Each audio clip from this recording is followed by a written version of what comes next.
The apple is the most recognized fruit on the planet. It shows up in the story of Adam and Eve, in fairy tales, in the logo of the biggest tech company in the world. Children draw it when they think of a fruit. Teachers keep one on their desk as a symbol of knowledge. And almost everything you think you know about it is wrong. The apple did not cause the fall of humanity. The man who planted apple trees across America was not spreading a healthy snack. The most popular apple in the country was deliberately ruined for profit. And the fruit sitting in your grocery store right now might be older than the last birthday you celebrated. What nobody knew for centuries was that the real story of apples is stranger, darker, and more fascinating than any myth ever written about them. This is the history of the world's most misunderstood fruit. But this story does not start in a garden.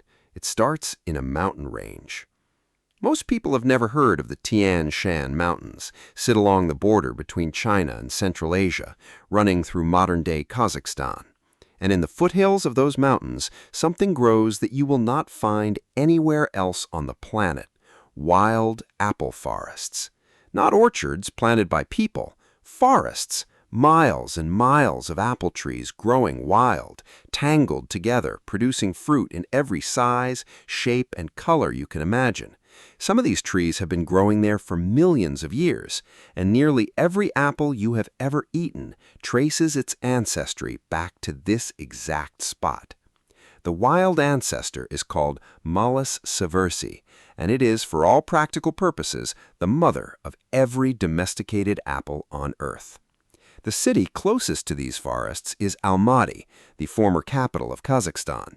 The name Almaty translates roughly to "father of apples," and that is not a marketing slogan. It is a geological fact. 100 years ago, the name was recorded as Alma, which carries the same meaning. Nobody in the Western world paid much attention to any of this until Nikolai Vavilov showed up in 1929.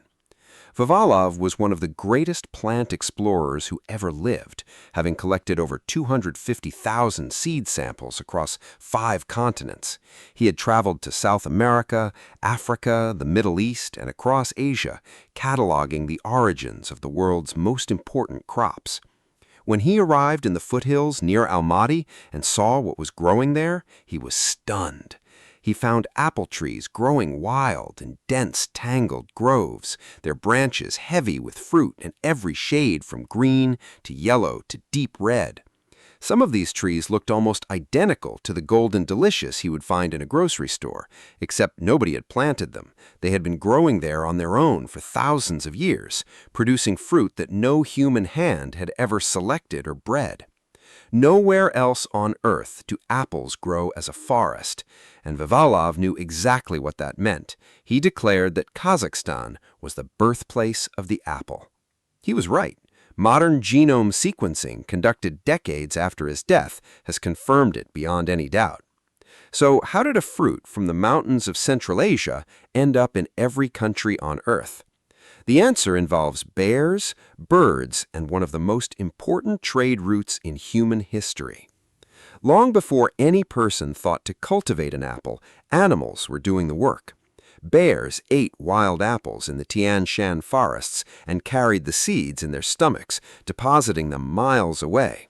Birds did the same thing. Over thousands of years, wild apple trees spread across Central Asia, taking root in what is now Kyrgyzstan, Uzbekistan, and Turkmenistan. Then humans got involved around 8,000 years ago. Neolithic farmers in the region started cultivating the trees, selecting for larger fruit and better flavor. Traders along the Silk Road, that vast network of routes connecting Asia to Europe and Africa, carried apple seeds and saplings with them as they traveled between trading posts.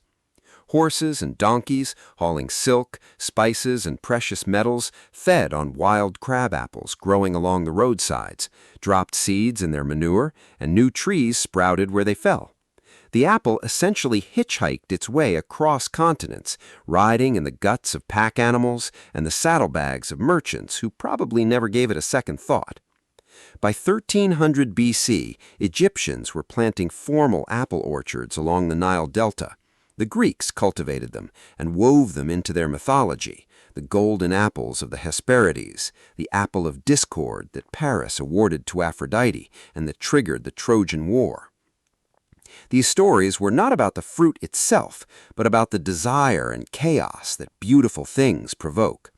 The Etruscans grew apples too, and the Romans, when they discovered apple trees growing in Syria, took the fruit and ran with it, carrying apple seeds and grafted branches across their empire, spreading cultivation from North Africa to the British Isles. The Romans also figured out something that would change the apple forever. They perfected grafting. And that matters more than you think, because here's a detail that everyone missed for most of human history. Apples do not grow true from seed.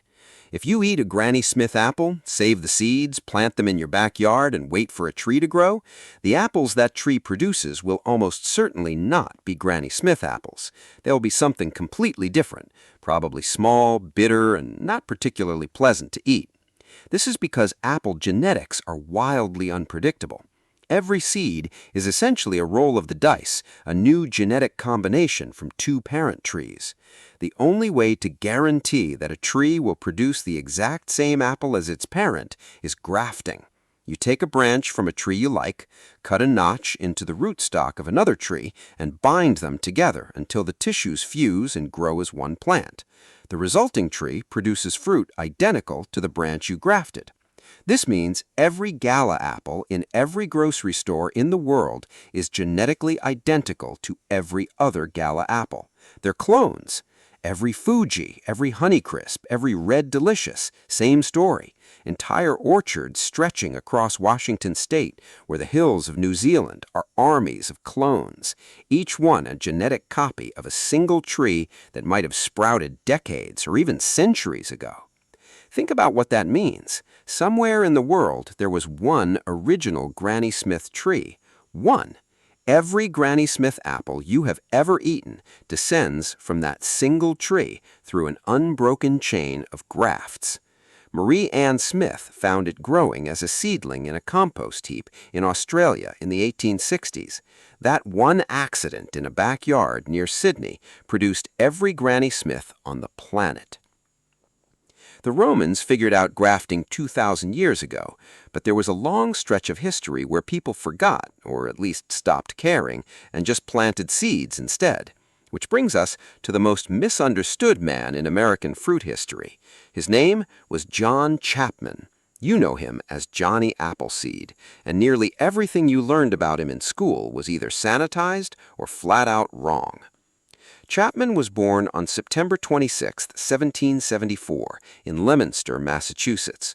He was the oldest of 10 children, tired of never having his own space, and by the time he was in his early 20s, he headed west on foot, planting apple nurseries wherever he stopped. The Disney version of this story, complete with a cartoon bluebird on his shoulder, shows a gentle, barefoot nature lover scattering seeds across the frontier, leaving behind orchards of shiny, delicious fruit for grateful families. The real story is more interesting. Chapman did walk barefoot, he did love nature, he rarely carried a weapon, wore ragged clothes, and sometimes dressed in a rough sack with holes cut out for his arms and head. He was a vegetarian, a follower of the Church of the New Jerusalem, and by all accounts a genuinely kind person who was welcomed by settlers and Native Americans alike. All of that is true. He was also a shrewd businessman who built a multi-state real estate operation. Chapman would arrive in a territory before settlers did, plant nurseries on land he claimed, and then sell the saplings to families when they arrived. He owned properties across Pennsylvania, Ohio, and Indiana. The barefoot mystic image is real, but it's only half the picture. But his apples were not for eating. Chapman planted seeds, not grafted trees, and because apples do not grow true from seed, the apples his trees produced were small, tart, and bitter. These apples were called spitters, named for what you would do if you bit into one. They were completely useless for snacking, for baking, for anything you normally think of doing with an apple. They were perfect for one thing: hard cider. In frontier America, drinking water was often contaminated with bacteria that could make you seriously ill. Cider, because it was fermented, was safe, and it was everywhere. Settlers on the American frontier drank an estimated 10.5 ounces of hard cider per day. It was served at every meal. Children drank it. In the words of one historian, frontier life was lived through an alcoholic haze. As Michael Pollan put it, up until Prohibition, an apple grown in America was far less likely to be eaten than to wind up in a barrel of cider. Johnny Appleseed was not America's fruit farmer. He was in a real sense its booze distributor, a barefoot, pacifist, nature-loving alcohol entrepreneur who planted cider orchards from Pennsylvania to Indiana. And the timing of what happened next was almost too perfect. Chapman died in 1845, and within a few decades, the temperance movement was gaining strength across the country. Groups like the Women's Christian Temperance Union saw alcohol as the root of poverty, domestic violence, and moral decay. And they were not wrong about the scale of the drinking. Americans at this point were consuming staggering amounts of alcohol, much of it in the form of hard cider and applejack, a 60-proof spirit made by freeze distilling cider in the winter cold. By the early 1900s, Prohibition was on the horizon, and because the government knew that virtually every apple orchard in America existed to produce alcohol, federal agents went after the orchards directly. FBI agents and local enforcers arrived with axes and saws, chopping down apple trees across the country. Entire orchards that had been growing for generations were leveled in days. The apple's identity as America's drinking fruit was being erased by force. The apple industry needed a new story, so it invented one. This is the era when the apple went from being a cider fruit to being a health food. The phrase, "an apple a day keeps the doctor away," which traces back to a Welsh proverb from the 1860s, was repurposed and promoted aggressively by apple growers trying to rebrand their product after Prohibition gutted their market. The apple was no longer about Friday night drinks. It was about nutrition, packed lunches, and wholesome American values. Growers started breeding for eating quality instead of cider production, and the modern sweet snackable apple began to take shape. The transformation worked. Within a single generation, the apple had been completely reinvented in the public imagination. The fruit that built its empire on booze was now a symbol of health. While all of this cultural reinvention was happening, something else was brewing in the world of apple breeding. And this part of the story might be the most frustrating of all. In 1874, an Iowa farmer named Jesse Hyatt discovered a chance seedling growing in his orchard. The fruit it produced was unusual. It was striped red and yellow, with a flavor described as fruity and sweet, with hints of pineapple or melon. It was genuinely delicious. Hyatt entered the apple in a contest run by Stark Brothers Nursery, and the president of the company, C.M. Stark, reportedly said it was the best apple he had ever tasted. He bought the rights to the variety, originally called the Hawkeye, and eventually renamed it the Red Delicious. For a while, it lived up to the name. The original Red Delicious was a legitimately good apple. Then the market got involved. Growers noticed that customers were drawn to redder apples, so breeders selected for deeper, more uniform red coloring. They also selected for a distinctive elongated shape with 5 bumps at the bottom and for thicker skin that could survive long truck rides without bruising. Over decades, the Red Delicious was reshaped from the outside in, and this is the part where things got ugly. A researcher later discovered that the genes responsible for the apple's flavor compound sat on the same chromosomes as the genes for the original yellow-striped skin. So every time breeders selected for a redder, more uniformly colored apple, they were simultaneously selecting against flavor. They literally bred the taste out of the apple, gene by gene, generation by generation, in pursuit of a prettier product. By the late 19th century, the Red Delicious had become the most popular apple in America, and also, by many accounts, the worst tasting. The skin was thick and waxy, the flesh was mealy and bland, it crumbled when you bit into it and left a chalky, flavorless residue on your tongue. Food writers compared it to cardboard, and no, that is not an exaggeration. Entire opinion columns were written about how terrible this apple had become. People who grew up eating red delicious apples in school cafeterias and thinking they hated apples later discovered, sometimes decades later, that they actually loved apples. They just hated red delicious. The apple had done more to turn people off of apples than any disease or drought ever could. The market eventually noticed. As newer varieties like Gala and Honeycrisp gained popularity, Red Delicious sales collapsed. Orchardists who had invested decades in Red Delicious trees found themselves locked in.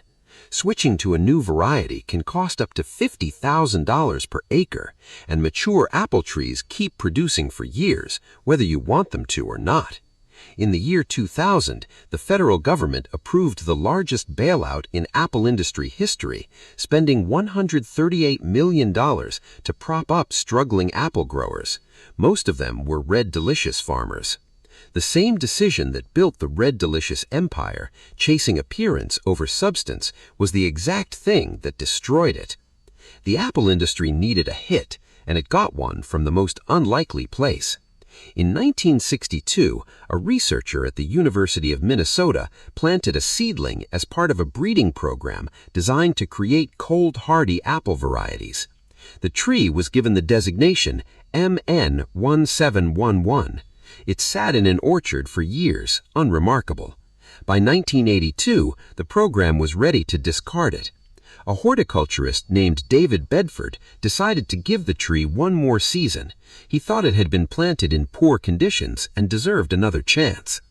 Bedford's instinct saved what would become one of the most important apples of the modern era. If he had followed protocol that year and pulled the tree, the Honeycrisp would never have existed. One decision by one horticulturist who trusted his gut over the data sheet.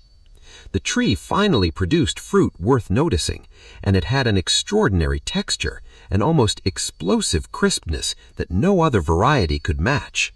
When you bit into it, the cells fractured cleanly, releasing a burst of juice that felt completely different from the mushy, yielding texture of a Red Delicious. The apple was patented in 1988 and released to nurseries in 1991 under the name Honeycrisp. It became a sensation. Consumers loved the texture so much they were willing to pay premium prices, sometimes $4 a pound at its peak. The Honeycrisp revived Minnesota's struggling apple industry and brought real revenue back to small family orchards that had been losing money for years. The University of Minnesota earned over $10 million in royalties from the Honeycrisp patent before it expired in 2008, making it the third most profitable invention the university had ever produced, behind an anti-HIV drug and a gene editing technique used in cancer treatment. In 2006, the Association of University Technology Managers named the Honeycrisp one of 25 innovations that changed the world, alongside Google and the nicotine patch, and Apple on the same list as Google. I mean, think about that for a second. The Honeycrisp proved something the Red Delicious disaster should have taught the industry decades earlier. People will pay more for flavor than for looks. That lesson reshaped the entire apple business. Today, breeding programs at universities across the country are developing managed or club varieties. Apples like the Sweet Tango, which can only be grown by licensed farmers who pay royalties. The apple has become intellectual property. The version you have heard about apples, the simple fruit that fell from a tree and gave us knowledge, that is not the full picture. The modern apple industry is a web of patents, licensing deals, and closely guarded genetic material. And here's something else. The industry doesn't exactly advertise. The apple you buy at the supermarket may not be fresh. When apples are harvested in the fall, they don't all go straight to stores. Many are placed in controlled atmosphere storage facilities, massive refrigerated rooms where the oxygen levels are dropped and the carbon dioxide levels are carefully managed to slow the fruit's natural aging process. Some varieties, like Fuji and Red Delicious, can sit in these facilities up to a year. They are coated in a thin layer of food-grade wax to reduce moisture loss and keep them looking shiny. When you pick up an apple in March or April and it looks crisp and freshly picked, there is a reasonable chance that apple was harvested the previous September or October. It has been sitting in a warehouse for 6 months, breathing barely enough oxygen to stay alive, coated in wax, waiting for you. This is not necessarily dangerous. Controlled atmosphere storage is a legitimate preservation technique, and the apples are safe to eat. The wax is food grade, and the reduced oxygen simply slows down the natural ripening process. But calling a 10-month-old apple fresh requires a pretty generous definition of the word. And if you have ever bitten into a supermarket apple that looked perfect on the outside but tasted like damp cotton on the inside, now you know why. The bigger loss, though, is not about individual apples sitting in warehouses. It's about what's happened to apple diversity on a global scale. At the start of the 20th century, there were roughly 17,000 named apple varieties grown in the United States. Each one had its own flavor, texture, color, and character. They had names like Esopus Spitzenberg, Newtown Pippin, and Westfield Seek No Further. Thomas Jefferson grew them at Monticello. Local orchards cultivated varieties that were perfect for their specific climate and soil. Today, 15 varieties account for roughly 90% of all apples grown in the United States. The other 16,985? Most are gone. An estimated 13,000 varieties have disappeared entirely, never to return. No blight wiped them out, no disease swept through the orchards. They were killed by mass markets. When industrialization reached agriculture in the early 20th century, small family orchards were ripped out and replaced by large-scale commercial operations growing a handful of profitable varieties. Diversity was sacrificed for efficiency. This was not just an American problem. Back in Kazakhstan, where the whole story began, the wild apple forests that Vavilov discovered are vanishing. During the Soviet era, many of the trees were cut down for timber or cleared for development. By some estimates, up to 80% of the original wild apple forests have been destroyed. The genetic reservoir that gave us every apple on Earth is shrinking. This matters far more than it sounds like it should. Those wild forests contain genetic diversity that cultivated apples have lost entirely. Resistance to diseases, tolerance for extreme heat and cold, flavors and textures that no breeding program has ever replicated. Researchers estimate that the wild apple forests of Central Asia contain more genetic variety than the entire global cultivated apple supply combined. And here's why that should worry you. Remember, every commercial orchard of a single variety is an army of genetically identical clones. If a new fungus, virus, or pest evolves to attack Gala apples, it can spread through every Gala orchard on the planet because every tree has the same vulnerabilities. The Irish potato famine happened because Ireland relied on a single potato variety and a blight wiped out the entire crop. The same principle applies to apples. The answer to a future epidemic might be hiding in the DNA of a wild tree in Kazakhstan. If those forests are gone when we need them, the answer goes with them.